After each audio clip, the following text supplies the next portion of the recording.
Se está conectando y listo, estamos en vivo. ¿Qué tal? Buenas tardes a todos los que nos acompañan esta tarde con Alejandro Rosas. Alejandro, qué ¿Qué, gusto. qué tal, Lisette? Pues es un gusto estar aquí con ustedes, Nostra, con quien ya he tenido el gusto de publicar algunas cosas, sobre todo pues lo que da origen a esta charla en este día tan importante, exactamente de Tenochtitlán a la Nueva España. Oye, Así que y muchas pues gracias. estamos con una gran noticia porque hace rato nos prometieron que no va a haber otra conquista como la de hace 500 años. ¡Qué emoción! Podemos seguir invadiendo Azcapotzalco con los sacrificios. Podemos seguir, Alejandro. ¡Qué emoción!, ¿no? Sí, no, muy interesante ese discurso de donde nos prometen que, donde el presidente se comprometió exactamente a que ya nunca más habría una conquista como la de Cortés sobre Tenochtitlan en 1521, ¿no? Aunque evidentemente se ha hablado tanto de la conquista durante tanto tiempo y tan mal, que creo que hoy ya tenemos muy perdido lo que en un hecho real sucedió. No podemos hablar de como la verdadera conquista o el verdadero Cortés, porque la historia se mueve, la historia se va, la historia es interpretación. Entonces, hablar de cómo fue la verdadera conquista es difícil. Uno hace conjeturas a través de la investigación, de los documentos y demás, y a partir de ahí haces tu interpretación como historiador, ¿no? Entonces puedes encontrar muchas versiones. Hay las versiones de las voces indígenas, por ejemplo, el lienzo de Tlaxcala. Desde luego está toda esta parte de Bernal Díaz del Castillo, que es invaluable. Eh, y creo que lo interesante en todo caso es que tenemos que estar como muy abiertos a las interpretaciones y no quedarnos con una sola. Oye, Alejandro, justamente eso que creo que es un problema, porque crecimos con los libros de la SEP, crecimos con muchos mitos, crecimos con muchas omisiones, con muchas mentiras, con malinterpretaciones, y entonces ahora, a 500 años, parece que seguimos, tú eres el que sabe, desde luego. No sé si México sea un caso entre muy pocos de resentimiento. Le seguimos exigiendo disculpas al rey de España, le estamos cambiando el nombre a las calles, a las avenidas, a las vías principales, ya no es el árbol de la noche triste, y así hemos crecido y hemos estado durante generaciones. Que a 500 años, ¿por dónde deberíamos empezar a tomar la historia? Esta historia específicamente. Yo creo que lo primero que tenemos que hacer, y los amigos y amigas que nos están viendo en este momento, lo pueden ver por la página de Facebook de Nostra, ¿verdad? Sí. Por ahí se puede ver.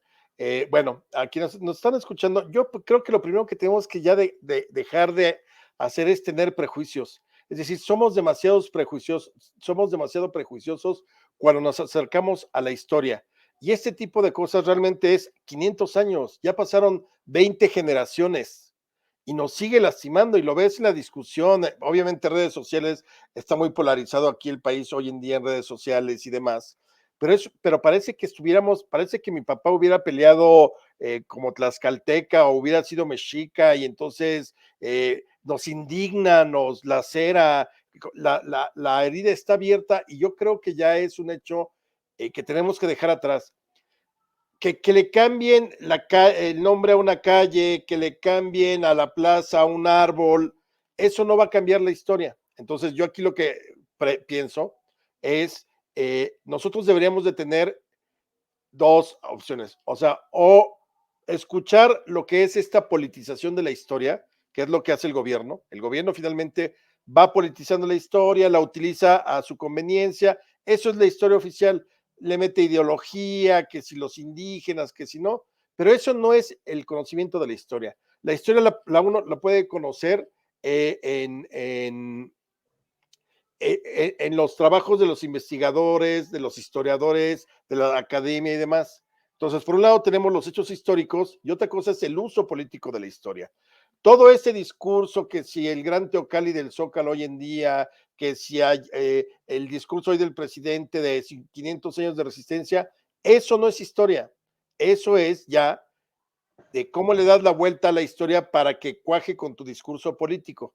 Si queremos conocer la historia, ahí está Bernal Díaz del Castillo, que claro, puedes decir, ay, sí, pero lo escribió 30 años después, ya seguramente se inventó cosas. Sí, pero resulta que Bernal sí estuvo ahí. O sea, no puedes despreciar una fuente así, porque claro, es subjetiva, es española, está llena quizá de ambigüedades o de pronto de lagunas, pero estuvo ahí Bernal Díaz del Castillo. Entonces, creo que si nosotros queremos conocer la historia, quitémonos de prejuicios, que si Cortés era bueno o malo, que si los españoles llegaron, eso es lo de menos, ya ocurrió. Lo que tenemos que tratar es tratar de acercarnos a la historia de una manera como más despojados de prejuicios y creo que eso ayudaría más. Que si la culpa es de los tlaxcaltecas y Tlaxcala ahora no existe, ¿no? Estas cosas Exacto. que estamos haciendo. Ahora, Alejandro, precisamente tú en tu libro de Nostra Ediciones de Tenochtitlan a la Nueva España, Ajá. aprovecho para decirle a la gente que nos está viendo que Nostra se puso guapo con los descuentos y tiene 30% de descuento si se meten a la página de nostraediciones.com. Ahí lo encuentran con 30% de descuento y además toda la colección de historias de verdad, que son títulos de historia de México y de las primeras civilizaciones. Bueno, decía, después del comercial, en este libro mencionas precisamente que del año 1520 a 1602 ocurrieron aproximadamente 16 epidemias, más los encuentros, las batallas, el proceso de conquista en sí, termina con 95% de la población indígena. No quedaba nada. Después viene este mestizaje y se termina ahí todo. Entonces, este resentimiento, como dices, parece que la batalla fue ayer, y tenemos un resentimiento que decimos, no, es que tenemos que resignificarnos y tenemos que ir por nuestros orígenes, nuestras raíces, lo que sea. Sí, pero al mismo tiempo nos estamos negando, porque por otro lado celebramos mucho nuestra diversidad, claro, pero seguimos llorando por los orígenes que además, como dice, nos imaginamos por lo que decía Bernal, está todo como en el imaginario. ¿Qué deberíamos hacer entonces? Mira, yo para empezar creo, afortunadamente, hoy en día existen muchas interpretaciones de la historia. Nosotros, el problema es que tú, yo, todos los que nos educamos con la historia en la segunda mitad del siglo XX y todas las generaciones actuales, crecimos con una historia oficial muy marcada. Es decir, en los 60, 70, 80 nos tocó estudiar un libro de texto donde lo único que venía era la versión que quería dar la SEP a través de su libro de texto. Entonces, yo siempre he pensado que eso no era historia, eso ahí nos adoctrinaron, o sea, era una sola versión, no había manera no había ninguna manera de que pudiéramos confrontar con nada. Había historia de la academia y de la UNAM y del Colmex, sí, claro, pero se quedaba ahí. O sea, no había tampoco esta idea de la divulgación que hacemos hoy, que hace Nostra, por ejemplo, esta colección que mencionas que abrimos de Tenochtitlan a Nueva España. Hay que decirle a nuestros amigos que están aquí, amigas, pues llega hasta la posrevolución, o sea, son, me parece que 8 volúmenes, es una colección que la pensamos como para chavos, con unas ilustraciones maravillosas, creo que es una muy bonita y es un primer acercamiento, pero ya tienes una diversidad, una opción distinta para acercarte a la historia, ¿no? Entonces, yo creo que lo primero que tendríamos que hacer es tratar de quitarnos los prejuicios de la historia oficial. Insisto, hoy afortunadamente ya podemos confrontarla. Luego crecimos, y eso también ya de cuando menos todo el siglo XX, con muchos mitos. Por ejemplo, mito, eh, los indígenas, los mexicas, Moctezuma creía que los españoles o Cortés era Quetzalcóatl. No es cierto. O sea, gracias a todas las investigaciones que hay y que hay desde hace tiempo, sabemos que Moctezuma ya tenía certeza cuando llega Cortés a Tenochtitlán el 8 de noviembre de 1519, que era tan ser humano como cualquier otro. Y les había puesto algunas pruebas en el camino. Por ejemplo, en un momento dado Cortés les manda una especie, pues lo que podríamos llamar unas tortillas, pero pues en vez de untar con frijolitos o algo así, las untaban con sangre humana. Entonces, imagínate cuando los españoles la reciben, pues esperaban ver, pues son dioses, seguramente van a comer, se van a echar su aperitivo y su botanita, pues, para el cansancio, y obviamente casi se guacarean los españoles al saber, imagínate a lo que olía esas tortillas, esos sopecitos sanguinolientos, ¿no? Entonces, obviamente, esos mitos, no, pues es que llegaron y fue así que derrotaron a los mexicas. Otra, no, es que como traían armas de fuego, era increíble, eso derrotó a los mexicas. No, ¿qué pasaba? A lo mucho en la conquista, yo creo que si hubo 50, 70 arcabuces que simplemente serían rifles, para llamarlos de un modo sencillo, entre un disparo y otro, un español se tardaba de 12 a 14 minutos en cargar. O sea, eran arcabuces de espérame tantito, ¿no? Oye, Claro, dispara, espérame tantito, no ataques, mexica. no Pues te muevas. no, entonces tampoco fueron tan determinantes. Igual los cañones se tardaban mucho, claro, cuando disparaban era un poder destructivo, pero eran mucho más efectivas, por ejemplo, las ballestas de los españoles o la espada, el cuerpo a cuerpo. Pero siempre se dijo, no, pues es que con la pólvora lo pudieron hacer. Y entonces te vas dando cuenta que te van metiendo la idea a los mexicanos de ahora y de hace 2 o 3 generaciones para acá, cosas que eran totalmente inventadas para construir una visión totalmente victimizante de los mexicas o victimizada y una de malditos españoles que nos trajeron todas las desgracias, ¿no? Y cuando ya en estas alturas, ahora en los 500 años, y podemos decir ya desde la investigación que hicimos para Nostra, podemos decir claramente que sin la participación de los pueblos indígenas, los españoles jamás hubieran podido solos derrotar al imperio mexica. Hoy se está manejando una cifra, el 1% de los combatientes en todo el sitio de Tenochtitlán y la caída de Tenochtitlán de hace 500 años, era solamente el 1% de españoles. O sea, quiere decir que quienes verdaderamente hicieron el gasto y se emplearon a fondo fueron los propios indígenas. Claro, había muchas naciones indígenas, entre ellas los tlaxcaltecas, que ya estaban hasta el gorro del yugo mexica, como en su momento en Europa se hastiaron del yugo, los bárbaros se hastiaron del yugo romano, y como es la historia de la humanidad. Entonces, aquí, hoy, hace 500 años, yo creo que hoy tendrían que estar celebrando en Tlaxcala, porque Tlaxcala logró liberarse del yugo de México Tenochtitlán hoy hace 500 años, pero a los tlaxcaltecas ni quien los pele. Oye, Alejandro, y precisamente dentro de los mitos estos de los que hablas, los tlaxcaltecas, ¿no? Regreso sobre el tema, porque Tlaxcala ha sido como muy golpeada por estos Y tan mitos. rico que es el pulque y los gusanos de maguey y ¿Verdad que todo. sí? Saludcita, por cierto. Salud, y salud, queridos amigas y amigos, salud por los 500 años, porque de ahí venimos.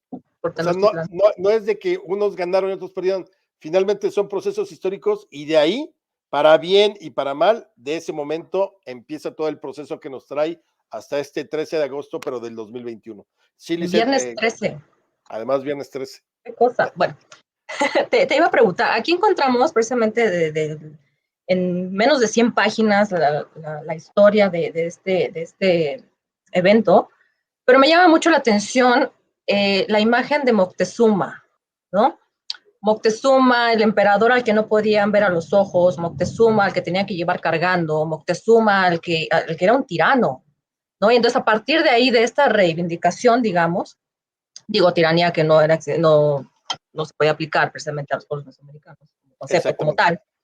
Este,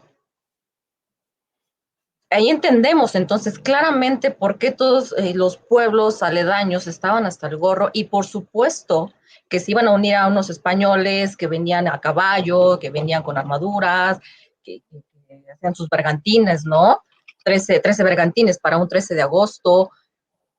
Entonces, a partir de aquí, de esta resignificación de los ídolos o de los villanos, porque de una u otra manera, a la hora de hacer historia, una historia narrativa, como decía Hayden White, eh, tenemos personajes buenos y malos, favoritos y despreciables, lo que tú quieras. Cuéntanos, los presagios funestos de Moctezuma, que creo que son 7 u 8, en especial de La Llorona, que a mí me encanta, y en sí la figura de Moctezuma. ¿Qué era Moctezuma en su época? Mira, desde luego yo creo que fue el hombre más poderoso entre 1502 y 1520, que es cuando muere de una pedrada o como consecuencia de una pedrada, que es una de las versiones más aceptadas. Desde luego está la de que Cortés lo mató. No, yo creo que nos seguiremos hasta el fin de los tiempos con esas dos versiones porque no hay una conclusión o una versión concluyente al respecto. Quienes son antiespañoles dirán que lo asesinó Cortés, quienes son más mesurados en sus juicios dirán que fue producto de esa pedrada porque el pueblo mexica ya estaba hasta el gorro después de que la matanza del Templo Mayor obliga a los españoles a refugiarse ahí, lo que hoy es Nacional Monte de Piedad, porque allí estaba el Palacio de Axayacatl, y de ahí van a tratar de escapar en lo que será la Noche Triste, pero ahí es donde sacan a Moctezuma para tratar de que calme al pueblo que se quiere comer literalmente vivo a Pedro de Alvarado y a todos los españoles después de la matanza del Templo Mayor, y ahí es donde viene la pedrada. Pero regresando un poco digamos, a estas ideas generales, Moctezuma es un gran personaje. Hay quienes dicen que fue un cobarde, que cómo era posible que recibiera también a los españoles. Fíjate que algo que yo he visto a lo largo de mis años de investigador y divulgador es que realmente si algo, creo que todos los cronistas coinciden, es que los mexicas eran muy buenos anfitriones y que incluso en este teléfono del descompuesto, que seguramente fue la traducción que hacía Marina o Malinali o la Malinche a Jerónimo de Aguilar y luego Jerónimo de Aguilar a Cortés, seguramente se perdieron 10,000 cosas. Entonces, prácticamente por ahí hay un pasaje donde se dice que muy a la mexicana, cuando yo te pregunto, Lisette, oye, ¿dónde vives tú? Y dices, pues en Pafnucio Padilla tienes tu casa, ¿no? Generalmente los mexicanos la ofrecemos, ahí está tu casa, ahí tienes tu casa. Pues al parecer, en algún momento dado de esas malas traducciones, Moctezuma le dice a Cortés, su casa es mi casa, como se diría, y Cortés se lo toma literal, o al menos así lo justifica ante Carlos V, para decirle, oiga, pues ya la hicimos, porque pues aquí el emperador dijo que pues esta es nuestra casa y usted es el rey, etcétera. Pero Moctezuma no era alguien, no me parece que haya sido ningún cobarde ni un débil, sino que era esa costumbre de hospedar, de recibir bien a los extranjeros. Claro, lo recibías bien, pero tenías el Zompantli frente al Templo Mayor, este famoso muro de las calaveras. ¿Para qué? Pues para horrorizar a los visitantes extranjeros y que vieran de lo que eran capaces los mexicas. No como una idea de, vamos a matar gente para asustar. Simplemente parte de los rituales, el sacrificio humano y luego cortar las cabezas para ponerlas en estos travesaños, que es el Zompantli, el muro de las calaveras. Pues imagínate, llegabas a Tenochtitlán y veías, ¿qué te gusta? 200, 300 calaveras en un muro, cráneos. Pues obviamente creo que la pensabas dos veces antes de poder hacer cualquier cosa. Pero Moctezuma es un supersticioso, te dicen, es que era muy supersticioso. ¿Quién no lo era en el México prehispánico? ¿Quién no lo era entre los pueblos indígenas? ¿Y quién no lo era incluso entre los españoles? Los españoles también creían en sirenas y en el kraken y en los malos presagios. Fíjate, y en los monstruos, porque estaban saliendo de la Edad Media. Fíjate que hay un pasaje muy bonito.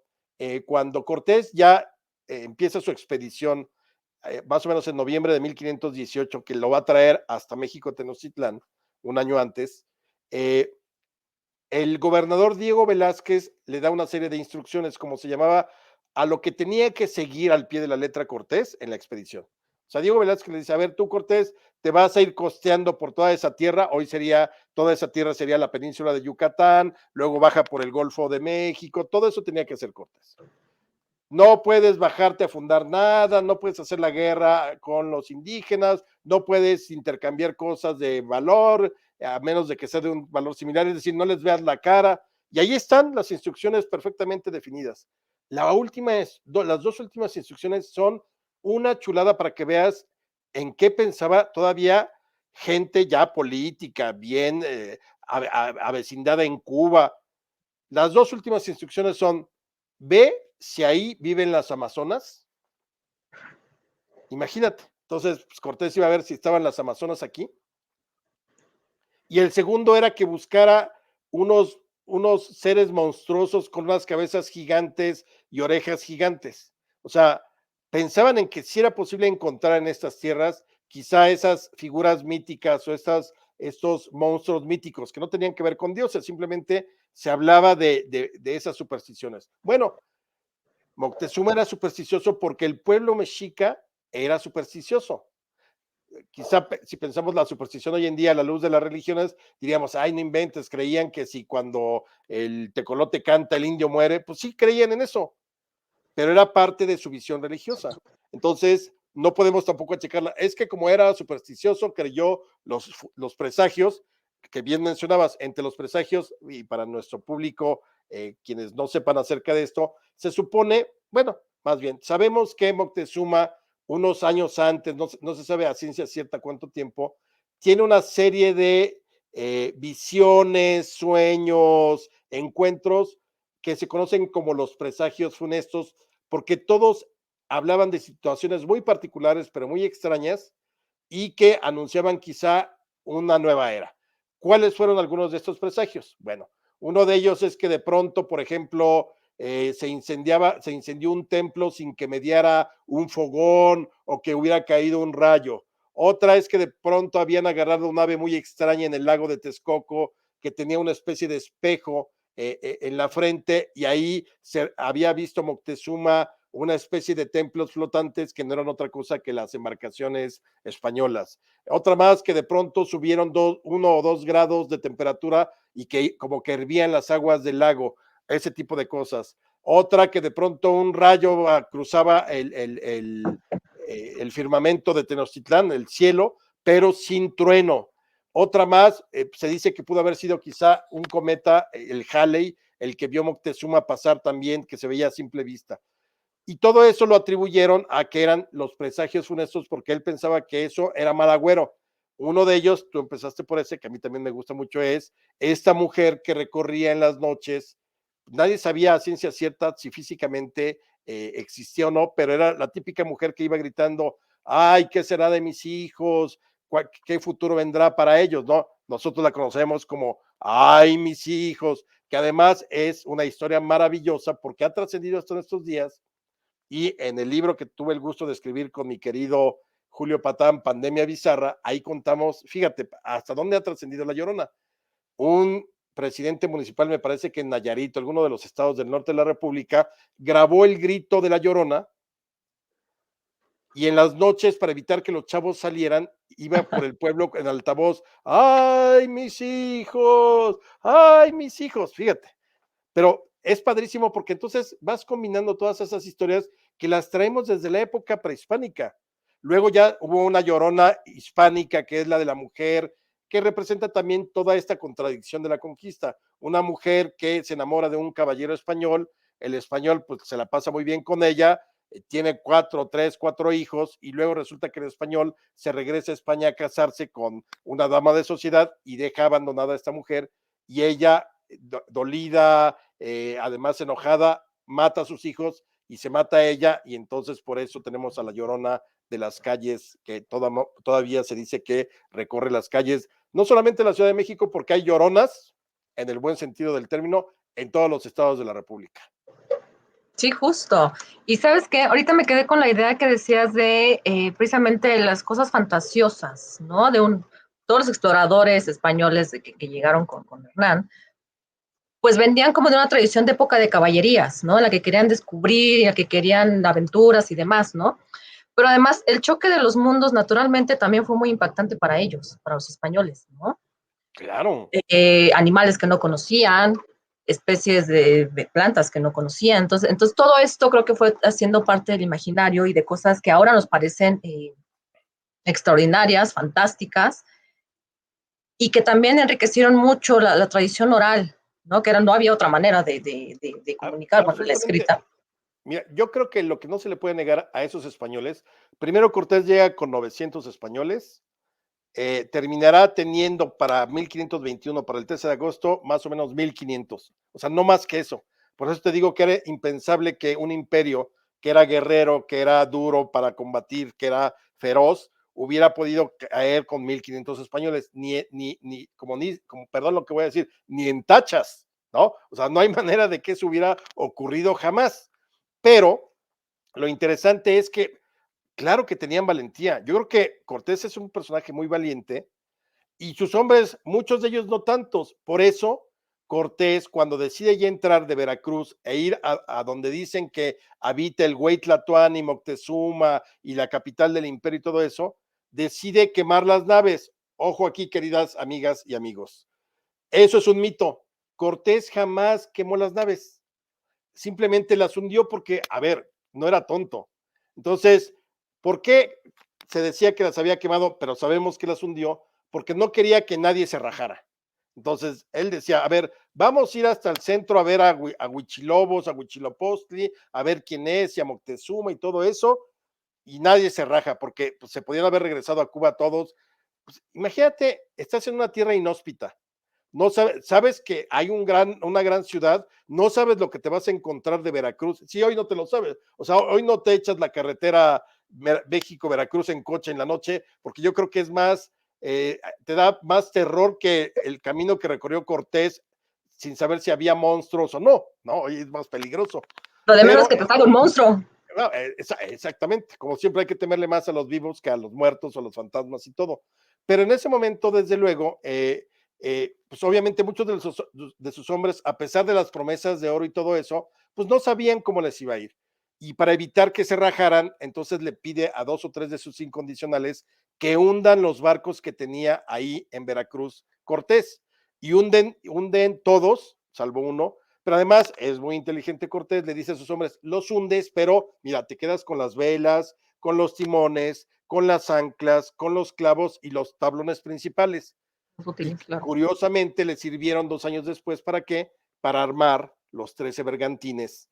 Oye, vayan a Veracruz por lo que le quitamos a los barcos aquella vez y tráiganselos acá a Tlaxcala, ahí medio ensamblaron y terminaron de armarlos en Texcoco y ahí los votaron en mayo, abril de 1520, porque Cortés sabía que para ponerle sitio a Tenochtitlán tenía que cubrirla por agua, porque prácticamente era un mar lo que estaba ahí rodeaba a Tenochtitlán, y también por tierra por las 3 calzadas que tocaban tierra firme. Pero es un hecho que ni eran especiales los españoles, ni solo se hubieran podido, y yo sí creo que tenemos que seguir pensando que esa guerra tuvo que ver más con, valga la expresión, un ajuste de cuentas entre los propios pueblos indígenas, que finalmente se hartaron de que, imagínate, tú eres digamos, Tlaxcala, y te dicen, oye, pues yo soy los mexicas, pero necesito, si tú quieres que no te invada ni te agreda, necesito que cada día pelees conmigo para yo agarrar prisioneros y sacrificarlos. Entonces, imagínate que tu novio, tu hermano, tu tío, tu papá, ay, mijita, pues ya me voy a las guerras floridas. Igual ya la próxima vez vas a buscarme en el Zompantli, porque evidentemente si caía prisionero, lo iban a sacrificar.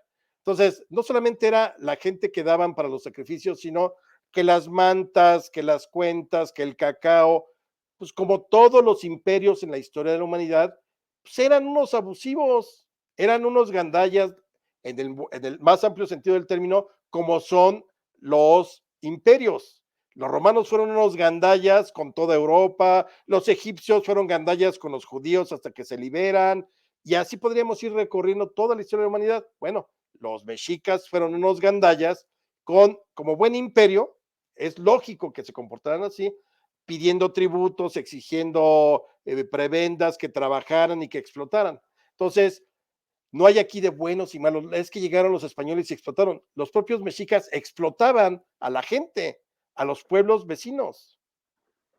Claro, y digo, te decía hace rato, creo que una de el punto débil del imperio empezó con Moctezuma, por lo que ya habíamos mencionado, ¿no? Su carácter, aumentó los tributos, etcétera.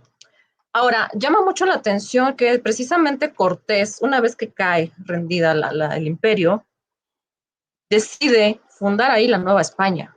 Tenía 3 opciones, ¿no? Que era Coyoacán, Tacuba y ayúdame con la tercera, que era Iztapalapa. Coyoacán, bueno, por donde estaría Tacubaya. Era Coyoacán uno, que era un lugar que le gustaba mucho porque además era tierra firme. Él decía de Coyoacán que era su amada villa, así la veía. Luego, cerca de Tacubaya, por donde hoy estaría Mixcoac, por ahí también pensó, porque además está en elevación, para quienes conocen la Ciudad de México, de donde está el centro hoy histórico de la capital del país, a Tacubaya, pues está en elevación.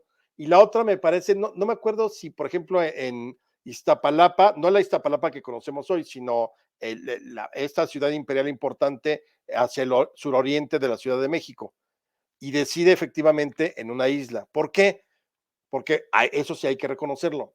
Yo creo que más que un gran guerrero o un cruel militar, como dijo hoy el presidente López Obrador, era un extraordinario político el canijo. Entonces supo leer las contradicciones de lo que se vivía aquí en esta parte del Valle de México, supo leer las debilidades, todo eso, pero insisto, sin el mayor número de aliados indígenas hubiera sido imposible. Pero, ¿por qué entonces? A ver, perdón la expresión, era un pinchurriento islote. O sea, claro, estaba la ciudad imperial. Hoy, lo he comentado en algunos otros espacios, la ciudad de Tenochtitlán era prácticamente hoy lo que es el centro histórico. Por el poniente estaba limitada por lo que hoy es el eje central Lázaro Cárdenas, hacia el sur por José María Izazaga, esta avenida, que te sacaba hacia Avenida Chapultepec.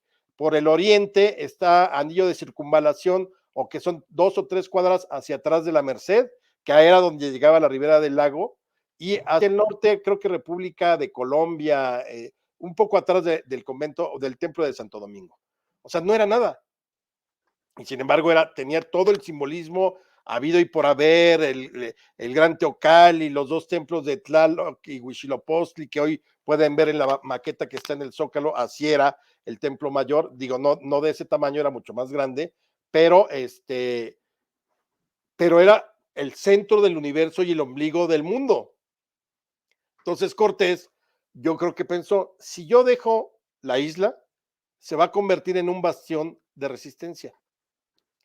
Tengo que fundar sobre lo que fueron los restos de la gran ciudad imperial, y se la jugó. Y le salió bien en un principio, luego se inundó como 17,000 veces, se sigue inundando como 17,000 veces más al año, porque a los españoles se les ocurrió buena idea de secar. Eso sí es una cosa impresionante que además hicieron los españoles durante la época colonial, luego el México independiente, el México de Porfirio Díaz y hasta nuestras fechas, de secar, quitarle el agua al lago. Es increíble. Por eso estamos condenados a inundarnos, porque las aguas van a buscar su curso natural, y el curso natural está fuera de lo que es el centro histórico, porque todo eso era la cuenca del gran lago de Texcoco. Pero Claro, las razones políticas, dijo, yo fundamos aquí, pese a que todo el mundo le dijo, oiga, se va a inundar, fundamos aquí, para para evitar quedar chico. cualquier tipo, sí, para evitar cualquier tipo de reacción o que se convirtiera en un símbolo de resistencia. Ahora, también cabe destacar que Cortés temía que se hubiera otro levantamiento de los mexicas, que estaban debilitados y todo, tanto que se lleva a Cuauhtémoc, ¿no? Precisamente para matarlo. Y, es decir, les temía. Tenía una buena idea del poder del imperio, aún después de derrotado. Pero fíjate, yo creo que más bien temía, él no pensaba como el presidente López Obrador hoy, de que todos los indígenas de entonces y los pueblos dirían, nosotros somos uno mismo, tengamos una resistencia frente a los invasores. No, esa es totalmente una narrativa de hoy. O sea, esta idea de los 500 años de resistencia es una narrativa de hoy, del presidente, de su grupo, de su discurso. ¿Por qué? Porque hubo muchas naciones indígenas después de la conquista que se sumaron a todo este crecimiento de la Nueva España. Unos fueron aliados durante siglos, unos vivieron en situaciones de excepción porque habían sido buenos aliados, a otros sí los sometieron con violencia, como a los mayas en la región de Yucatán, o a los michoacanos, a los tarascos. También les costó muchísimo a los españoles y se tardaron décadas en someterlos. Claro que hubo violencia y todo, pero no había esta idea de la unidad nacional porque no existía la idea de nación. Entonces, ¿a qué le temía Cortés? Y lo vemos porque efectivamente, y ahí lo contamos en De Tenochtitlán a la Nueva España, las primeras construcciones eran fortalezas. Y fíjate, y yo me acuerdo perfectamente, lo cuento, la primera gran calle donde hubo construcciones civiles ya para vivir fue la calle de Tacuba, que era la calle por donde había huido Cortés la noche en que es derrotado y que se conoce como la noche triste. Hoy es la noche feliz y todos somos alegres o alguna cosa así le puso Claudia Sheinbaum, pero bueno, digamos que sigue siendo la Gracias, base. Claudia. Entonces lo que hizo Cortés, bueno, y los españoles, fue hacer construcciones de 2 o 3 niveles de piedra maciza, la piedra que habían sacado de la destrucción de los templos, y prácticamente unieron todas las casas de tal modo que si había una rebelión, pudieran oír por las azoteas hasta llegar al otro lado del lago. Y por el otro lado, esto era, digamos, en dirección de Tacuba hacia Bellas Artes, sobre la calle de Tacuba. Y hacia el otro lado, como si siguieras la misma línea, la misma calle de Tacuba, pero hacia el oriente, ahí se hizo la primera construcción que se llamó la Fortaleza de las Atarazanas. Era una fortaleza donde había pólvora, armas de fuego y donde atracó los bergantines. Y lo mismo, si en un momento dado había una rebelión de indígenas, podían correr por esa calle, se metían a las atarazanas y huían en los bergantines. Entonces, pero el punto es que Cortés no temía que los mexicas, porque realmente mexicas propiamente quedaron muy diezmados, casi desaparecen, porque además recuerden que otra de las cosas que ayudó a los tlaxcaltecas y a otros pueblos a triunfar fue la viruela, algo que no se conocía aquí y que estas epidemias de las que hablabas hace rato, pues desde luego determinaron que mucha gente, muchos mexicas murieran, entre ellos Cuitláhuac, el penúltimo emperador azteca, mexica, perdón. Eh, entonces, lo interesante en ese caso es que lo que sí pensaba Cortés es que posiblemente sus otros aliados indígenas podían rebelarse o de algún modo decir, oigan, pues la verdad no queremos a ustedes extranjeros que no se parecen a nuestras costumbres. Aquí sí existía la posibilidad de la rebelión, pero a diferencia, desde ahí te das cuenta que sí había una idea quizá de integrar, porque a diferencia de otros procesos de colonización, casi todas las ciudades en América donde eh, hubo este tipo de unión o de mezcla españoles con indígenas, casi en todas las ciudades los indígenas quedaron fuera de los límites de la ciudad y las amurallaron. La Ciudad de México no. Los indígenas se siguieron, digamos, reuniendo en sus barrios que existían, pero podían entrar y salir libremente de la Ciudad de México. No había manera de que, tú no puedes entrar de las 8 a las 10. Había algunas restricciones, por ejemplo, en un primer momento a los indígenas no se les permitió ni utilizar armas de fuego ni montar a caballo. Eso digo, una razón práctica también, ¿no? Ha de haber dicho, ¿para qué les damos la posibilidad de que en un momento se rebelen?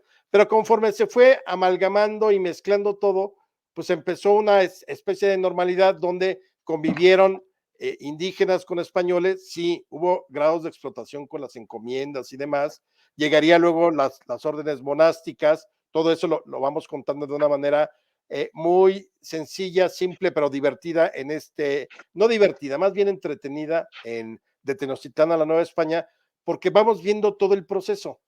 Entonces, fíjense amigos, yo digo, hoy conmemoramos, y yo sí diría un momento de reflexión y un minuto de silencio por todos los indígenas y españoles y gente que murió en esos meses, 75 días del sitio de Tenochtitlán. Mexicas, españoles, tlaxcaltecas, ¿fue sangriento? Claro que fue sangriento. ¿Fue violento? Claro que fue violento. Entonces, por un lado, conmemoramos eso. Conmemorar es recordar. Pero por otro lado, yo diría que este día también tenemos que celebrar que a partir de la destrucción de la capital del imperio mexica, acaba la hegemonía totalmente de los mexicas, y entonces empieza, como es la historia, ese lento proceso por el cual se empieza a ir formando la Nueva España. Y entonces, lo que quizá en ese momento eran tlaxcaltecas y españoles, luego sumaron a los huejotzingas y luego fueron con los que habían sobrevivido en Cholula y los sumaron, luego fueron a Michoacán y no se quisieron sumar, pues los sometieron, insisto, en algunas etapas con concesiones, en otras con violencia, pero se van construyendo y se van fundando las principales ciudades de hoy. O sea, por ejemplo, lo que es Morelia es una fundación temprana en la primera mitad del siglo XVI. Luego está, por ejemplo, bueno, desde luego Veracruz había sido fundada en 1521, para 1522 estaba en lo que hoy es la antigua Veracruz, pero también se funda Zacatecas y se funda Querétaro y se fundan, es decir, le empiezas a dar forma a lo que va a ser ya propiamente la Nueva España y lo que después va a ser el México independiente. Entonces, claro que hay un momento de celebración, no por la muerte ni la destrucción, sino porque después, el día 14 de agosto de 1521, comenzó ese lento proceso en el cual se fusionaron los españoles con los indígenas, con los negros, que desgraciadamente los trajeron como esclavos, pero llegaron aquí y se creó una tercera línea de descendencia muy importante en México, y luego también empezaron las migraciones de Asia, llegando japoneses a principios del 17, y eso va sumando lo que es México hoy.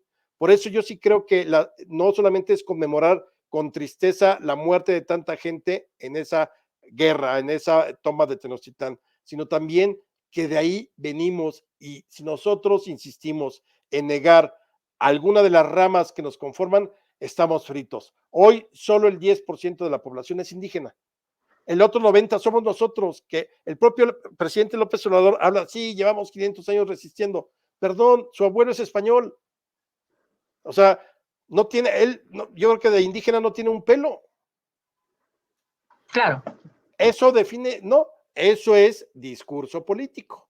Una cosa es la historia utilizada para el discurso político y entonces deja de ser historia, y otra es la historia de los hechos que ocurrieron, que esa es la que nosotros tratamos en esta colección de Nostra establecer como una primera aproximación, y que la academia, los grandes arqueólogos, los doctores y maestros en historia se han dedicado mucho tiempo a hacer.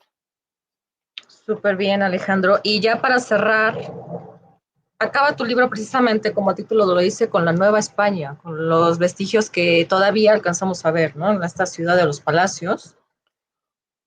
¿Qué tendríamos que destacar de esta etapa, así brevemente? Híjole, si nosotros realmente quisiéramos dejar atrás ese pasado que nos sigue lastimando, insisto, hoy hay mucha gente que se rasga las vestiduras porque el 13 de agosto de 1521, o sea, 5 siglos, cayó Tenochtitlán. Y entonces, uy, no, el drama, sí, los españoles. Yo creo que si nosotros queremos saber quiénes somos, tenemos que estudiar la Nueva España. Porque fíjate, y eso también para que es de reflexión. Digo, a mí no me gusta dejar tareas, ni esto es una tarea, pero es una reflexión para este momento. La Nueva España, o la dominación española, si le quieres llamar así, o la colonia, duró 3 siglos, 300 años. El México independiente apenas estamos cumpliendo 200 años. O sea, todavía nos faltan 100 para alcanzar todo lo que duró la Nueva España. Y de la Nueva España no tenemos idea de absolutamente nada, porque nos las negó la historia oficial, porque siempre nos dijeron que era época oscura de la Inquisición, la explotación. Claro que hubo una Inquisición, claro que hubo una explotación, pero claro también que hubo una sociedad que se fue conformando y se fue conformando de formarse, no de conformistas, que se fue amalgamando, de donde salió una vasta cultura gastronómica, una cultura de arquitectura, de letras, una forma de ver el mundo y demás. Resulta que la colonia duró 300 años y no conocemos nada de esos 300 años. Y aquí hay algunas pequeñas pinceladas, por ejemplo, el viaje por el cual se encuentra la ruta de regreso desde Asia para venir a México, porque antes no se podía, se encuentra en 1565, y ya ahí hay, digamos, mexicanos novohispanos de la primera generación. No solamente la colonia fue Sor Juana o Juan Ruiz de Alarcón o la Universidad de México o la Virgen de Guadalupe, también está ahí la manera en cómo se vivía, los serenos, el primer reordenamiento de ambulantes. Uno pensaría que fue cuando llegó Marcelo Ebrard a la jefatura de gobierno, y no, es de 1790 con el rey Revillagigedo. O sea, ¿quién hubiera imaginado que él, al momento de limpiar la ciudad, porque es una gran transformación urbana, de pronto se encontró dos de las figuras monolíticas más importantes de la historia de México Tenochtitlan? Él encontró en 1790 la llamada Piedra del Sol, la mal llamada calendario azteca, y desde entonces la tenemos. Y la Coatlicue, que es la madre de los dioses, la de la falda de serpientes, que está en el Museo de Antropología. Pero él fue el que puso, digamos, el servicio de limpia, las atarjeas, el desagüe. Entonces, si tú te vas acercando a los distintos momentos de la Nueva España, creo que te das cuenta de dónde venimos y cómo somos. Ahora, decir en el 2021 que todos nuestros problemas de corrupción, de impunidad, de indolencia, todo lo que nos aqueja hoy en día, viene de los españoles, eso ya no se lo cree nadie. Nuestros problemas de hoy es producto de los últimos 30 años de política. Ahí es donde nosotros, si queremos encontrar culpables de por qué no avanzamos, por qué estamos frenados, por qué vamos como a la deriva, por qué no se encuentra el camino, por qué la corrupción, busquémoslo en los últimos 30 años, porque en esos últimos 30 años es esta clase política reciclada la que ha gobernado. Seguir pensando que porque llegó Cortés y entonces los españoles nos trajeron vicios y demás, ya, o sea, ya chole, ahora sí, ya chole. Ya, chole. Pues mira, los mensajes son otros, incluso creo que esta mañana se dijo, ¿no? Que la conquista fue un rotundo fracaso. No me quiero imaginar si hubiera sido un éxito, bueno, Bueno, ya nada. seguramente, yo no sé, pero es que te digo, es discurso político, ni siquiera lo peles.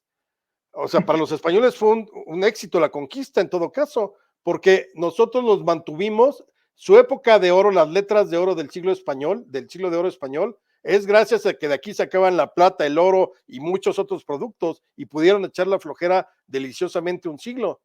Entonces, para ellos fue un éxito. Obviamente, nuevamente, hablar de éxito, de los derrotados, de los victoriosos, es seguir polarizando, es seguir dividiendo, cuando la historia no te tiene que dividir, la historia te tiene que dar elementos para comprender. Y ya no importa si Cortés hizo y Moctezuma deshizo y si Cuauhtémoc, porque al final puedes hacer el berrinche que quieras hoy, 13 de agosto de 1500, perdón, de 2021, puedes hacer tu berrinche y la historia no va a cambiar. Ya sucedió y ya pasó. Entonces, relájense y mejor conozcamos el pasado para entender el presente y construir el futuro. Simplemente. Eso.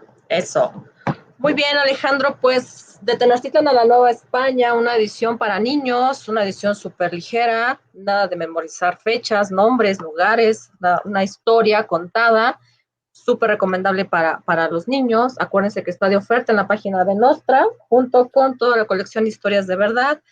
Y Alejandro, me lo están pidiendo y no debería, pero te lo voy a pedir. Dime. Tu risa bizarra.